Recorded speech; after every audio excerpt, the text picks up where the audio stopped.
combles perdus. Comme son nom le dit, combles sont perdus. Donc c'est un énorme espace en dessous de nos têtes, qui est perdu. On n'y peut rien faire puisqu'il y a de l'isolation, il y a des câbles électriques, des climatisations, etc. Donc, et dans des maisons d'aujourd'hui, on n'a franchement pas beaucoup d'espace de rangement. Donc ce que moi j'ai fait dans chaque construction, j'ai créé une mezzanine au-dessus du garage. Donc sous la partie du garage, ma charpente, je ne sais pas si on la voit bien, voilà, non, on ne la voit pas ici, mais je vais tourner la caméra tout à l'heure. La charpente chez moi, c'est façon traditionnelle.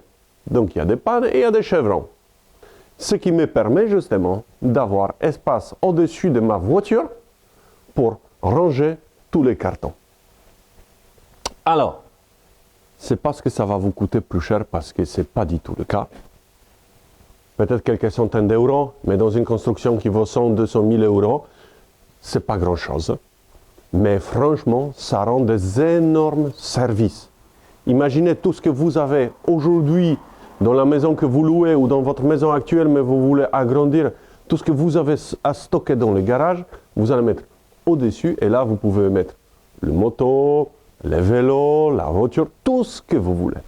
Comment elle est faite, ma mezzanine, mais surtout, je vais vous montrer, je vais vous expliquer qu'est-ce qu'il nous faut et par où commencer et comment le faire pour monter une mezzanine. Déjà, il faut avoir un espace suffisant sous la charpente, sous le toit, pour pouvoir créer une mezzanine. Moi, je l'avais prévu ça en amont, pendant le dessin de ma construction, de ma maison. Donc, qu'est-ce qu'il nous faut? Première chose, à mettre, important,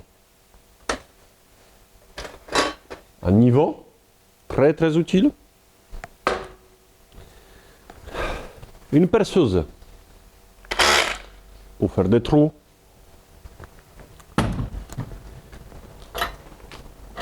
une visseuse pour pouvoir visser les vis dans le cheville.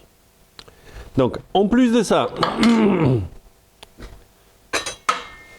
des supports pour les poutres, ça s'appelle des sabots.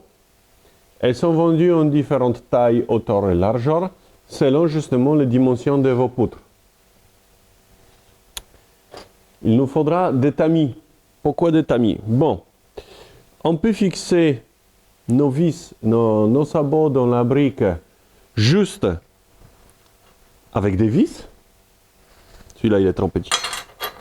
Juste avec des vis. Voilà. 4 par sabot.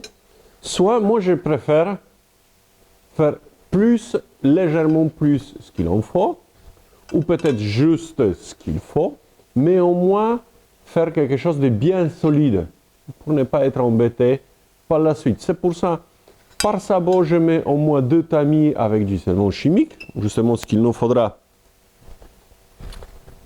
En plus, c'est du scellement chimique. Et avec ça, des tiges filetées. Comme ça, je perce le trou, je mets mon tamis, je mets du scellement chimique et je mets le tige fileté. Donc, en mettant deux tiges filetées plus 2 vis, là, je suis sûr que ça va tenir tranquillement. En plus de ça, pour pouvoir utiliser le scellement chimique, il nous faudra un pistolet à silicone. Voilà, ça on trouve partout pareil. En plus de ça, pour visser les boulons sur le tige fileté ou pour visser mes vis dans les chevilles, soit une clé à molette, soit si vous êtes feignant ou un peu mieux outillé que moi, vous utilisez une visseuse électrique à batterie. Tout simple. Donc on a ça, on a ça. Après, si vous êtes bien outillé aussi, mais on peut avoir aussi à moindre prix, un laser. C'est très utile pour pouvoir bien aligner nos sabots. Si vous voulez pas vous dépenser dedans, il n'y a pas de souci.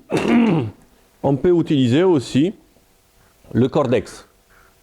C'est un fil qui est noyé dans l'encre, dans le craie bleu ou rouge, qu'on peut utiliser aussi pour ça, ça marchera aussi bien. Donc voilà, là on a tout le matériel nécessaire. Bon, ce qu'il nous faudra aussi, un marteau, pourquoi pas. Voilà, donc là on en a tout. Maintenant on peut commencer par installation. Bon, comme vous pouvez voir, moi je l'avais déjà bien avancé mon travail. Mais par quoi commencer? Première chose, déterminer hauteur du sol jusqu'à mezzanine, minimum ou maximum, selon ce qu'on peut voir. Donc le minimum est déterminé par notre portail de garage. Parce que quand le portail s'ouvre, il lui faut une certaine hauteur en plus de sa ouverture. D'habitude, si c'est des portails sectionnels comme moi je vais le poser, le vendeur, le magasin ou le vendeur, il va vous préciser où sous le portail c'est marqué minimum hauteur sous le plafond pour pouvoir accrocher et pour pouvoir ouvrir notre portail. Si c'est un portail bâton, c'est pareil, il faut une certaine hauteur. Donc, comme on l'a déterminé, on prend le sol, on regarde hauteur minimale de notre ouverture, on mesure. Bon, ne faites pas minimal parce que ça peut, des fois, vous pouvez vous tromper, mettre pas assez. Après, quand on carrelle quand on met le carrelage dans le sol du carrelage, pareil, on rehausse les gens. Donc, faites toujours un petit peu plus. Moi, je crois que j'ai calculé ici, j'ai mis 25 ou 30 cm de plus par rapport à l'ouverture, donc je suis tranquille. Je peux monter n'importe quelle porte de garage. Après, deuxième chose, pour commencer à installer nos sabots, soit vous le prenez du sol, soit comme chez moi, il y a un trait de niveau. Donc, quand on construit une maison, il y a un trait de niveau. Bon, je ne vais pas expliquer aujourd'hui à quoi ça sert, c'est des maçons qui le font. Enfin bref, on a un trait de niveau qui ici, elle est à 1 mètre. Donc, de là jusqu'à la base de mon sabot, j'ai 1,30 m. Donc, mon portail de garage, il va être à 2,30 m du sol fini. Donc, j'ai suffisamment d'espace pour entrer voiture, faire quoi que ce soit, ouvrir le portail, tout ce qu'on veut. Donc, une fois qu'on a déterminé notre hauteur, c'est très simple. Un autre outil important, un marqueur. Vous allez marquer votre départ, votre base de mezzanine. On va aller à l'autre bout de la pièce, faire la même chose avec notre marqueur. Donc 1,30 m, on va le prendre ici, hein. Bon, parce que là j'en ai déjà des sabots qui sont installés. Donc on va le marquer, pam, 1,30 m, on tire un deuxième trait. Une fois que ces traits sont tirés, vous allez prendre votre cordex, très facile à utiliser. Bon, il faut que je déménage tout ça.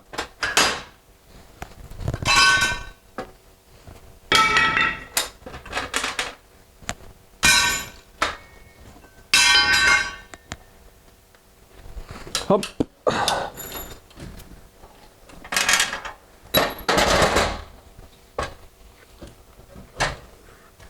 Là, le cordex, soit on l'accroche parce qu'on a quelque chose à accrocher, soit de toute façon dans le brique vous avez des fentes et on peut toujours l'accrocher. Hop. Il faut qu'il soit tendu puisque sinon il va tomber. Hop, on l'accroche. Hop. Voilà.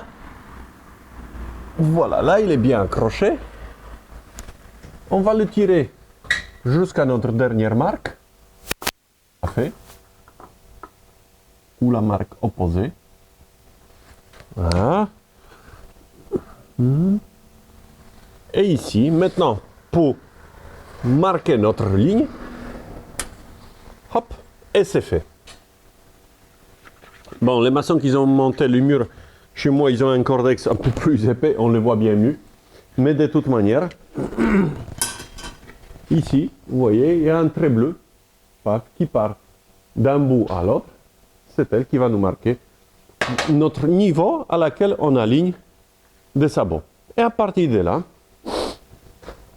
soit ce qu'il faut prévoir, normalement, le chevron, les pannes, on installe entre 50 à 60 cm d'espacement. C'est pour que derrière, quand vous allez mettre des plaques OSB, qu'elles ne se font pas, que ça soit solide. Hein. Encore une fois, je répète, quand vous faites quelque chose, faites ça bien pour ne plus y revenir. Donc tous les 50-60. Par contre, ce qu'il faut calculer, c'est comment on va y monter. Si vous faites une simple échelle, vous accrochez après, peu importe, vous espacez comme vous voulez. Soit vous faites comme moi je fais, on installe des escaliers escamotables. Aujourd'hui, elles ne sont vraiment pas excessives. On peut les acheter dans les magasins du bricolage à moins de 100 €. Donc, espacement entre les poutres pour entrer la largeur de mes escaliers avec son cadre, elle fait 58 cm. Donc, moi, je vais faire entre 58 et 58 et demi pour pouvoir tranquillement glisser mes escaliers dedans. Donc, entre la poutre qui est déjà posée ou les prochaines quand je vais les installer, je fais 58 cm. Bon, là, mes marques et l'espacement sont faites. Hein. Donc, maintenant, je vais procéder au perçage du mur. Il n'y a rien de sorcier. Donc, comme je vous ai dit, dans mon sabot, en bas, j'installe les chevilles normales et là-haut, je mets des tamis. Donc, pour ça, j'aurai besoin de 2 forêts, un de 12 pour installer ma cheville et l'autre par la suite de 16 et bien plus long pour pouvoir mettre les tamis. Bon, étape suivante, les perçages sont faits. Je vais appliquer le scellement chimique. 2 conseils. Le premier, lisez bien attentivement les conseils d'application du scellement chimique, puisque selon les températures, elle durcit différemment, moins vite ou plus vite. Avec les températures qu'on a aujourd'hui, on avoisine 0 à 5 degrés. Le temps de manipulation est de 20 minutes. C'est long. Donc, quand on met le scellement chimique, on insère le tige fileté dedans, ça met comme 20 minutes à durcir. Donc, surtout, ne rien fixer. Vous le mettez en place, vous vérifiez avec le sabot si ça tient bien. Deuxième chose, s'il fait chaud, dehors, plus de 20, 25 degrés, vraiment, ça tape. Conseil, prépercez l'ensemble de vos trous pour installer les sabots. Et c'est une fois que vous avez percé tous les trous, une fois que vous avez mis tout, une fois que vous avez mis tous vos tamis, c'est seulement là que appliquez le scellement chimique et au fur et à mesure que vous appliquez, vous insérez vos vis. Puisqu'avec des grandes températures, ça durcit très très vite. Donc vous n'aurez même pas le temps de remplir tout. Pourquoi je le dis? Puisque tant que le scellement chimique elle est fermé dans un sachet, il faut le couper ici, et tant qu'on n'a pas encore appliqué, ça ne bouge pas. Mais si on applique avec notre petit malaxeur, opercule malaxeur, si vous faites un trou, vous percez et il fait chaud dehors, vous faites un trou, vous appliquez le scellement, vous passez au suivant, vous allez bouffer de ça au pagaille. Ça va s'user très vite puisque le scellement chimique, elle va durcir là-dedans. Avec température d'aujourd'hui, je n'ai pas peur pour ça. C'est pas grave. Mais bon, quand même, je me suis percé déjà toutes les ouvertures. Donc voilà, on va passer à l'application. On ouvre.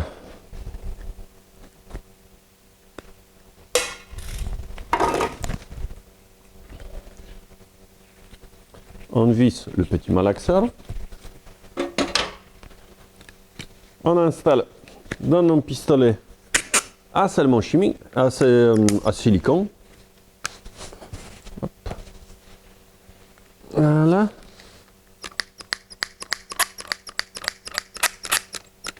Voilà. Et d'habitude, les premiers jets,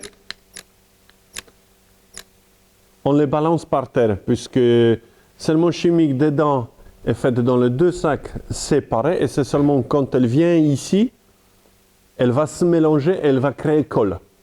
Donc il y a une première partie qui n'est pas bien mélangée, donc elle ne va pas durcir. Donc on va la jeter par terre tout simplement. Un petit peu, il n'y a pas besoin de se débarrasser de beaucoup. Hein. Voilà. Ça c'est fait. Voilà. Hop. On y va. Et on y va. Voilà.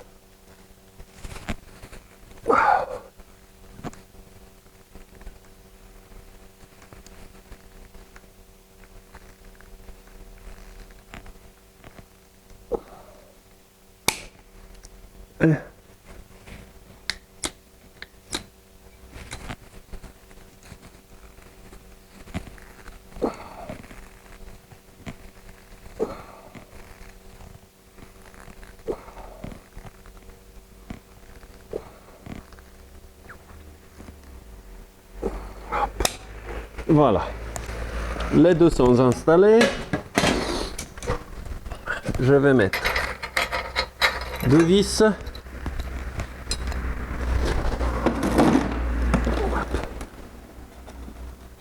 Parce que ici, comme je vous disais, j'installe.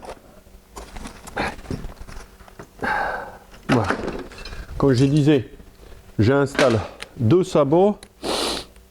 J'installe un sabot avec deux tamis à scellement chimique et puis deux vis en bas. Donc voilà, le scellement est mis en place. Hop.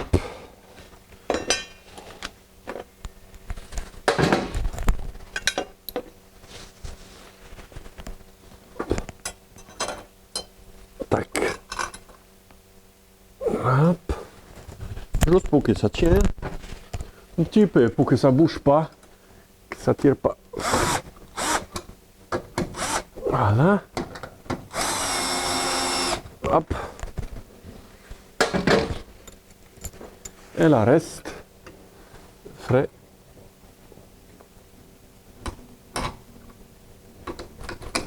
Voilà. Hop. Et deuxième.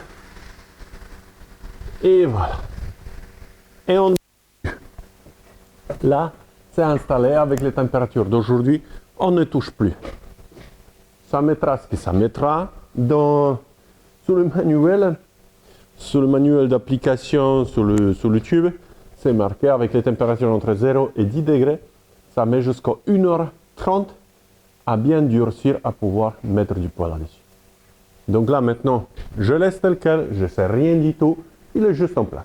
Étape suivante de notre du montage de mezzanine, c'est l'installation de nos poutres. Bon, vous pouvez constater derrière moi qu'il y a déjà une bonne partie de poutres qui est installée, mais là je continue le tutoriel, si on peut le dire comme ça, du montage de l'ensemble mezzanine. Donc, entre-temps, entre que j'ai monté 3/4 de mon installation de mes poutres, celles qui sont déjà fixées, vous voyez, elles sont claires, donc elles ont bien séché. Et j'en avais 2 ordres d'avantage, parce que tout était calculé en amont. Et malheureusement, la maison est ouverte.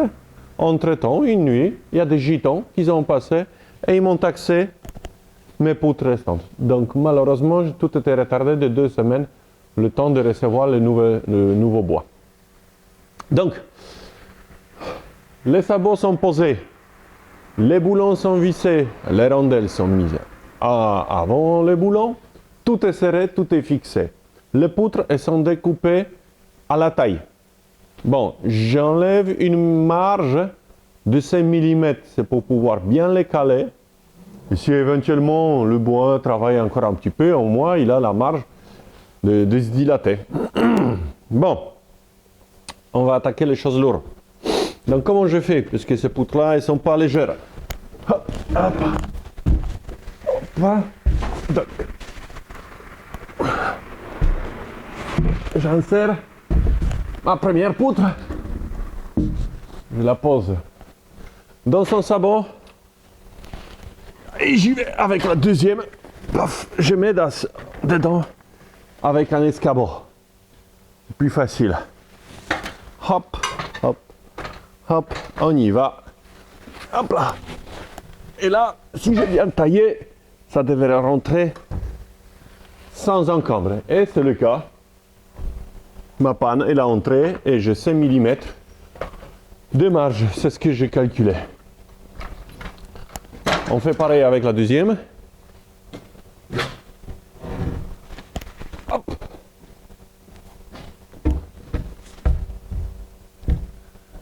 Hop.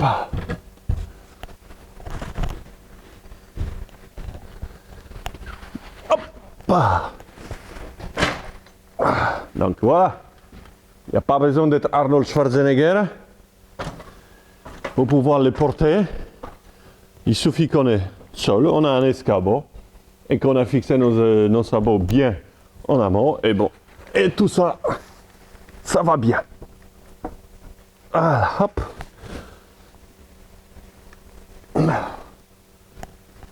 Voilà. Parfait. Et les pannes elles sont posées. Et on va attendre maintenant installer les escaliers et couvrir le reste avec du USB. Pour ça, on va revenir très bientôt. Bon, la dernière des étapes, les plus importantes, les plus compliquées de l'installation d'une mezzanine. Comment on va y monter une fois que tout est fini pour monter nos affaires, les descendre, etc.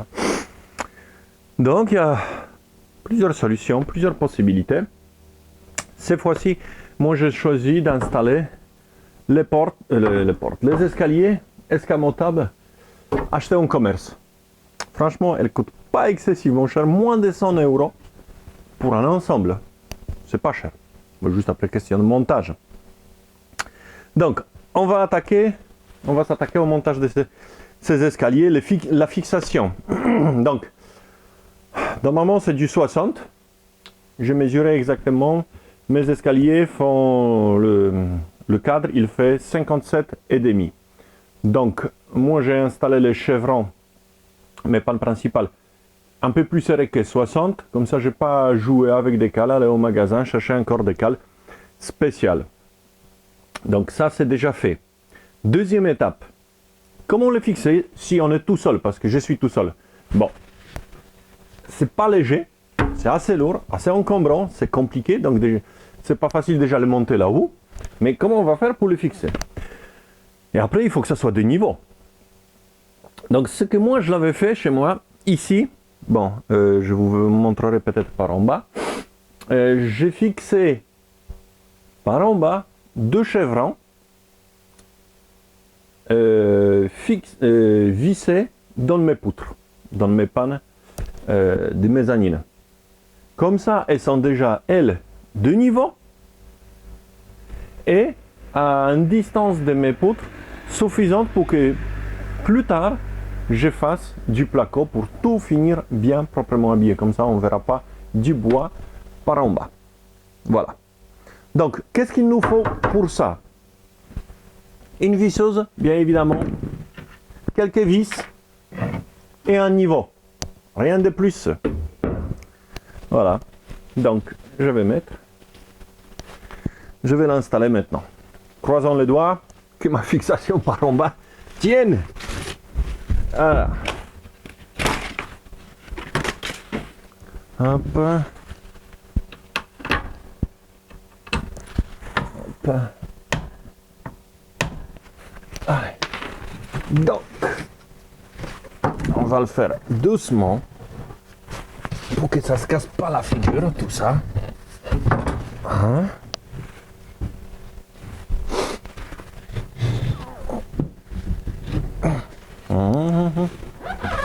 Ok.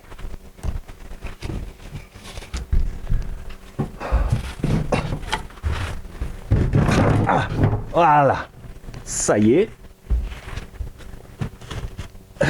C'est en place. Maintenant, un petit coup de niveau. On est quasiment parfait. Comme ça, et voilà. Donc, là, je vais l'enlever légèrement. Quasiment rien du tout. Et là aussi, quasiment rien du tout. Bon. On va la visser maintenant.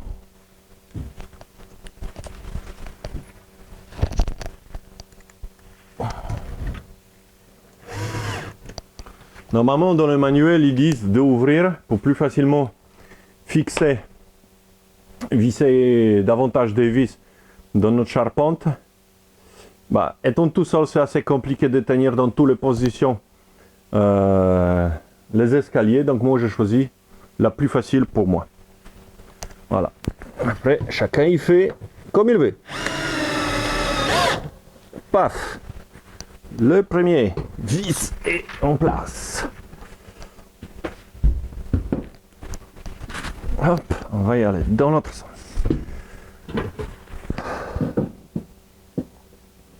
Ici, on est comment? Hop. Tout de niveau.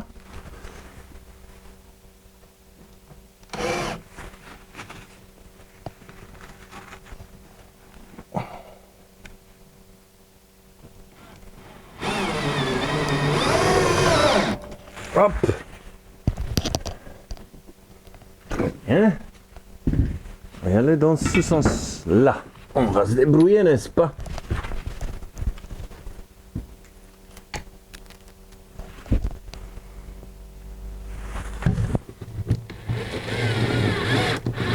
Bon, on va y arriver. On va y arriver, je le sens. Il nous reste le dernier. Quatrième vis. Donc, voilà. Parfait.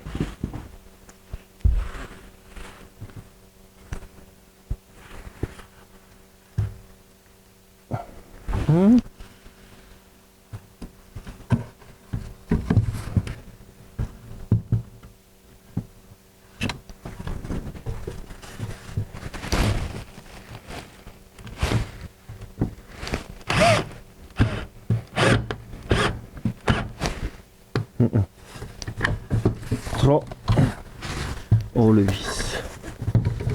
C'est pour ça, dans le manuel, ils sont pas bêtes.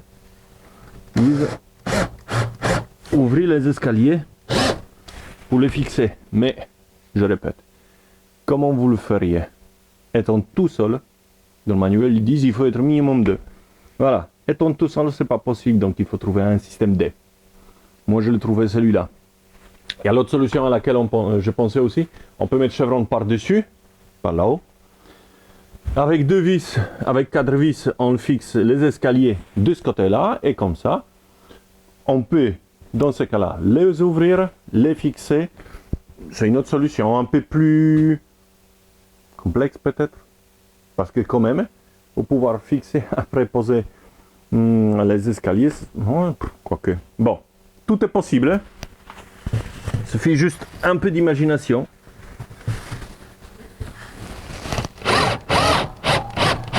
Et ben voilà, le quatrième vis est fait. Maintenant, ce que je vais faire, je vais ouvrir les escaliers et ajouter davantage de vis. Et c'est tout, et c'est fait aussi avec les escaliers fermés, c'est possible de le fixer. Voilà. Bienvenue dans la dernière partie du vidéo qui traite de la mezzanine. Donc, tout est fini sur la dernière. Précédemment, vous avez vu le montage. Aujourd'hui, tout est monté, les dernières plaques sont installées. Donc, on peut commencer à profiter de notre mezzanine, donc renvoyer tout ce qui traîne dans notre maison. Voilà, une fois qu'elle est faite, avec un petit manche, style manche à balai fourni avec, on se l'ouvre. De toute façon, ça, vous le connaissez. Vous avez vu même des fois, chez des parents, des grands-parents. Voilà. Hop. et on y monte comme on veut. Voilà. Ces escaliers que moi j'ai achetés dans un magasin de bricolage qu'on trouve partout en France, m'ont coûté moins de 100 € et la longueur d'escalier fait jusqu'à 2,70 m de hauteur du plafond, donc on peut y aller. Mais vu qu'on a 2,70 m d'escalier et ici je suis à peine à 2,40 m, comment faire? Bon, donc j'ai dû tailler 2 marches. C'est pas grave, c'est fait sur mesure. Voilà, nos escaliers sont installés, on envoie des choses, on plie le bazar, hop, et on ferme. Voilà. Rien de plus simple. À vous de jouer et on se voit dans la prochaine vidéo, qui sera peut-être davantage plus intéressant ou plus ennuyant, je sais pas, mais ça va parler d'électricité en pieuvre. À très bientôt.